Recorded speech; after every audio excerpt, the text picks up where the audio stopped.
Hii ni Amplifier ya Clouds FM na hii ni sauti ya Millard Ayo. Amplifier leo inatambua uwepo wa Mansur wa Bonyoko wa Kimara, inatambua pia uwepo wa Ronaldo Mwakalinga kutokea Mbeya pamoja na Messi Mwasaga wa Bomba 2 Iringa, yeah? Tukae kama watu kupitia Clouds FM Amplifier 92.9 hiyo ni Iringa, 88.5 Dar es Salaam. Kutoka kwa malighafi shambani mpaka kukufikia nyumbani. Huu ni unga wa ngano uhakika wa Azania. Upate katika aina tofauti kama vile HBF, PPF na hata Mark 1. Ni mida ya page number 1 na Vidonga Professor. Na mimi niko tayari. Yes sir.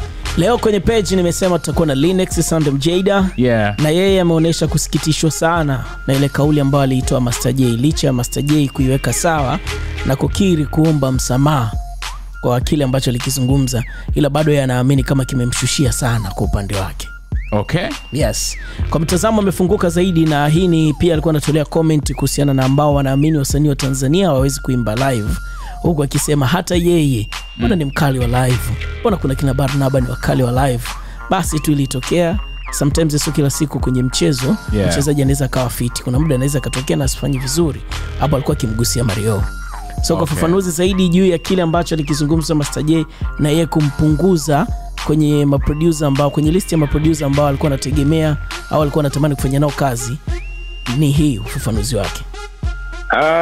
Unajua katika vitu wezi kupinga ni mtazamo wa mwanadamu aliyeumbwa kama wewe. Mwanadamu aliyeumbwa kama wewe anaweza kukuletea mtazamo wake ambao kwa wewe binafsi ukaukataa au ukaukubali mtazamo wake, kwa sababu kumbuka nyote ni tumeumbwa wote. Kila mtu ameumbwa sema na akili yake na roho yake. Ndio maana kuna mtu ana roho mbaya anaweza kufanya kitu hapo ukashangaa. Kwa huyu kapata wapi roho ya kufanya kitu kama hicho ambacho wewe huwezi. Umeelewa? Kwa mfano mimi ni moja kati ya watu nishaye kumtumia message kabisa brother Master J. Nilimtumia message moja kwa moja. Yaani comment tena. Nikamwambia brother, I wish ningekuwa kwenye wakati ambao unafanya production, kwa sababu nikawa natamani kurudisha studio ni record naye. I was wishing to record with him. Lakini sasa sina shida kwa naye, kwa sababu simkubali mtu ambaye respect sana ya watu wengine. Unajua hii ni game.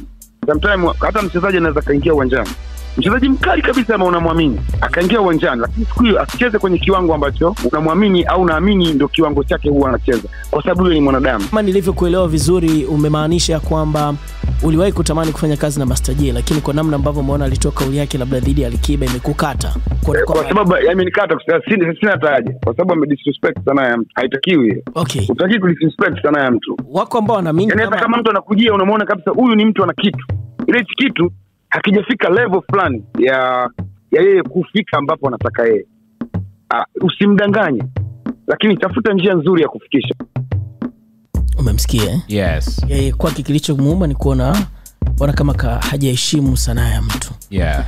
Mengine ambao nikabidi tuongee naye zaidi ni hiyo kwenye mfumo wa live ambao yeye alikuwa anaamini kwamba kama ilitokea na watu wakawa wanalaumu, basi wapo wasanii wa Tanzania ambao wanafanya live vizuri. Yeah. Na tukagusia swala la yeye kuposti na kupiga onyo mashairi ya wimbo wa Furaha. Unajua Harmonize na wimbo unaitwa Furaha Yangu Ni Wewe. Yeah. So ule wimbo kuna namna alivyokuwa anaimba ile Furaha Yangu Ni Wewe, yeah, unafanana na baadhi ya mashairi ambayo yapo kwenye wimbo wake yeye Linux. Okay. So wakati alivyoshare mtandaoni moja ya clip ambayo aliimba mshiriki wa BSS na kumpongeza pale alipokuwa anasema wewe Furaha yangu ni wewe, na akamshukuru, akaja chini akapiga beat akasema sema kuna mwana aache kutumia mashairi yangu kwenye nyimbo zake, sijafa niko mzima, kwa afanye vitu vyake. Na toka ameanza game yake anaitumia iFola, ametumia ni kuna mashairi na melodies za iFola kwenye nyimbo zake, mara akipenda Chobinti na nyimbo nyingine, lakini akamwambia hebu afanye vitu vyake japo hana uadui naye. So connections za watu na comment nini wakamweka Harmonize pale mbele. Sisi watu wa Amplify tukasema tunahitaji ufafanuzi zaidi wa kuthibitisha ni kweli Harmonize ama ni nani. Lakini yeye ameomba msamaha. Vipi? Bado haitokufanya kurudisha na wewe kuona labda mtu mzima kachutama? Mimi sina time bwana, mimi am doing my game, mimi napambana na game. Hiyo ni kuhusu Master J. Lile sorry. Tulikuwa tujamalizana pia kuhusu Master J, kwa sababu nilikuwa natamani nifahamu kama pamoja na Master J kuomba msamaha yeye anaweza kaa ameshusha mapanga akamuelewa ama vipi. Lakini yeye ameomba msamaha. Vipi? bado haitokufanya kurudisha na wewe kuona labda mtu mzima kachutama?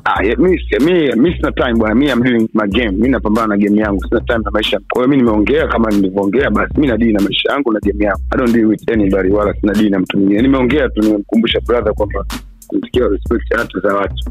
Unajua kuna mtu ndio wao wanakuja wanaumbuka wanamtoa mtu. Anyway, nisiongee vitu vingine. Unaamini ya kwamba ni kweli wasanii wa Tanzania hawawezi kuimba live? Huo ni uongo mkubwa sana. Huo ni uongo mkubwa sana, na unajua unaweza kupambana kutengeneza legacy yako for many years. Ukaifanya legacy yako ikaendelea kuwepo kwa ajili ya vitu vidogo tu kama kuheshimu kazi za watu wengine, kuheshimu watu wengine, kuheshimu mitazamo ya watu wengine au kuheshimu sanaa za watu wengine. Vitu vidogo tu kusababisha legacy yako ikaendelea kuishi. Lakini unaweza kufanya kitu kimoja ukamaliza ukaua legacy yako. Ukajikuta unaonekana bwana sio mchongo. Umeelewa? Ukaonekana sio dili. Hapo kwenye kuheshimu mitikasi ya wengine na nafikiri pazuri sana. Ukiwa na hulka ya kuheshimu baadhi ya vitu watu wanafanya, itakuepushia pia mengi na matatizo na watu. Kwa sababu kuna namna kila mtu anapambania kombe lake kwa namna nyingi ambazo yeye mwenyewe ndo anajua. Kwa hiyo ikiwa ni unakosoa ama kuna namna unaweka chumvi kidogo, inakuwa sio nzuri. Sasa kwenye ile ya Harmonize, tumsikie lile andiko lako kwamba usiimbe nyimbo zako. Ulikuwa umemlenga Harmonize au ulikuwa umemlenga nani? Sijamlenga. Okay. Nimekuwa nikipita kwenye mastudio nakuta watu kibao wanatumia mashairi yangu. Sasa mimi narekodi album yangu. Kwa hiyo sasa nakuta natembea sana mastudio. Nakuta sasa nikiingia studio hivi, nakuta mbona mashairi yangu kwenye wimbo wangu fulani? Mbona mashairi yangu kwenye wimbo fulani? Kwenye mastudio mengi lakini siwezi Harmonize ni mnyama mkali, anapambana. Mpambanaji, acha kujipambania. Kwa hauna noma mtu akiingiza mashairi kwenye wimbo wako fresh tu. Sasa kuna saa inachosha, wanasema sana hao wanaumiza vipi kichwa? Kwani wao waumiza vichwa kutafuta maneno mapya? Kwa sababu ile uwe msanii mkali lazima uwe na melody mpya na uwe na maneno mapya, message mpya. Yaani uwe na vitu ambavyo ni vipya ambavyo vitatofautisha sanaa ya mtu ambaye labda alirekodi mwaka jana na mwaka huu. Hiyo ndio maana kuwa msanii mkali. Sasa unakuja msanii mkali bado unaimba vitu vya Jumaneti. Wewe ni msanii wa leo. Unaimba vitu vya Professor Jay. Wewe ni mtu wa leo. Unaimba vitu vya Darasa. Amevimba miaka 15 labda, au vya Joe Makini. Amevimba miaka 12, unavimba leo. Sasa utakuwaje msanii mkali au utakuwaje utaiti vipi? Sasa tunaona mbona unaimba vitu vya mtu fulani? Kwa kuna credit tunapunguza, hata kama una ukubwa unapata, kuna ukubwa unapunguza pia. Onyo lolote la kupelekana mahakamani labda kudai haki stahiki? Haki za kupeleka nani sasa? Anayeimba mashairi ya mtu labda. Wewe kama mfano mtu akiimba mashairi yako, unaweza kumpeleka mahakamani kudai chako? Sina noma. Hiyo ni maana halisi kwamba mimi ni mnyama mkali. Sina noma. Ila tu sasa hivi wasizidi sasa. Sikakuta kuna mtu ameimba ifola yote. Linux bana. Santem Jada. Eti kutem mtu kaimba ifola yote. Usizidi. Yaani kama mnaimba fresh mnaonesha mnakubali. Ila mkizidisha itakuwa noma. Huu mjadala wa mambo ya live, mambo ya muziki, mambo ya nini umechukua nafasi sana. Na mwingine ambaye pia nilibahatika kufanya naye mahojiano ni Peter Msechu. Yeye Peter Msechu amekuja kitofauti na kuwataka wasanii pia wamfuate wafundishe live. Okay. Kama utakuwa unafuatilia, mara kadhaa amekuwa akihusika hata kwenye mashindano haya ya Bongo Star Search. Kama mwalimu anafundisha arrangement yote pale mbele nini, kuanzia kuimba, anafundisha vitu vingi sana wale washiriki wa haya mashindano, na amekuwa amefanya kwa misimu mingi kidogo. So kupitia hilo naye alisikitika kuona kwamba kuna wasanii wamelaumiwa hawajaimba live, hawajaweza kuimba live vizuri kwenye zile tuzo, na kupelekea mijadala kuwa mingi.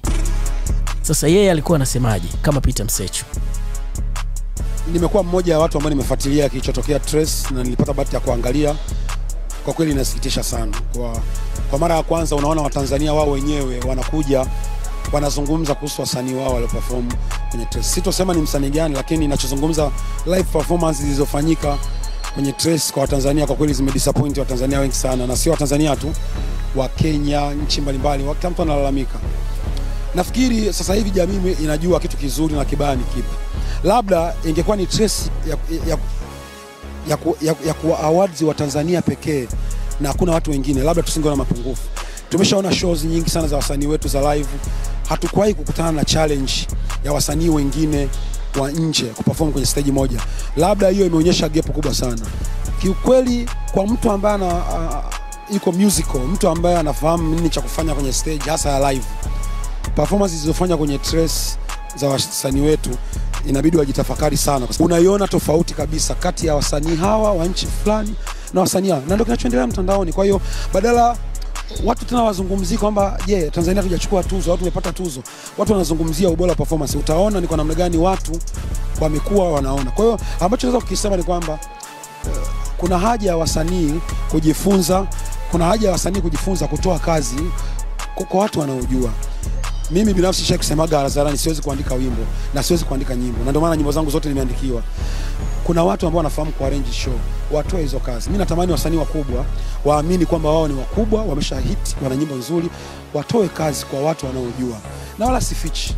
Mimi nipo, mikono yangu iko wazi siku zote, na nilishawahi kujaribu kuomba kazi kwenye baadhi ya wasanii wakubwa unaowajua wewe. Mimi na jina langu nishajaribu kuomba, sababu nasikitika nikikaa nikiangalia live show yake, nasikitika mbona kama kuna vitu vinamisi, mbona kama hichi kitakaye kifanyike hivi. Lakini sasa hawezi kukurupuka kama mtu ana mapenzi yake, lakini wako watu wanaweza kuzifanya hizo kazi, na mmoja wapo ni mimi, na ninajijua na ninadeclare, na wala sio kwa ubaya.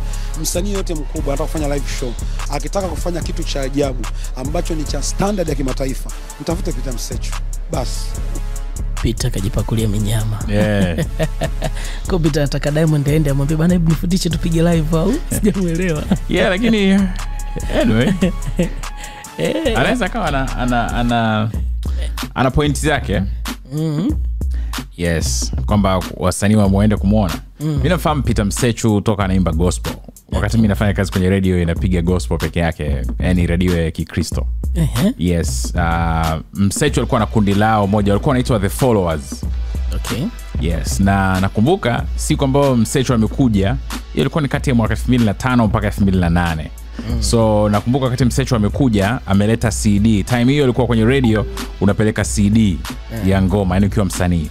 So akanikuta pale wapo radio Kurasini, nikampokea, na mimi nilikuwa nafanya show moja ya weekend ambayo ilikuwa ina top 10 ya nyimbo za gospel. Okay. Basi nilipopata ile CD yao na nini, nikaisikiza, nikaona wana ngoma nzuri. Hapo kabla hajashiriki BSS hapo bado, yani hapo hamna mambo ambaye anamfahamu kwenye upande huu wa pili. Basi na ngoma yao ilifanya vizuri sana by the way. Ilikuwa ni moja kati ya ngoma ambazo zilikaa kwenye namba 1 kwa wiki nyingi sana.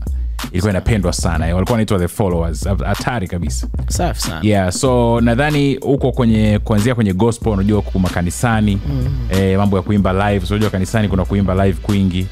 Nadhani kulimjenga zaidi. Japokuwa yeye mwenyewe pia ana talent. So ni mtu ambaye ana uzoefu na live.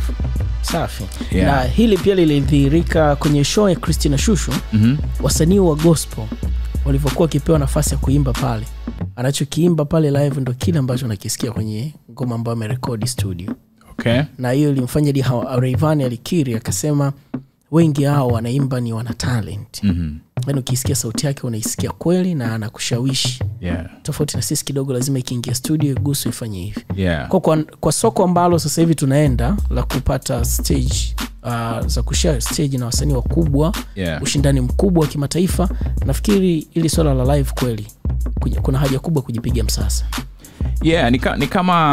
Ni kama walimu au teachers ambao wanafundisha hizo dancing moves, jinsi ya kucheza na nini.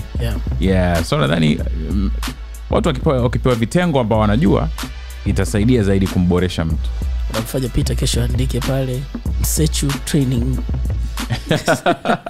Ataongezea neno lake mwenyewe analojua.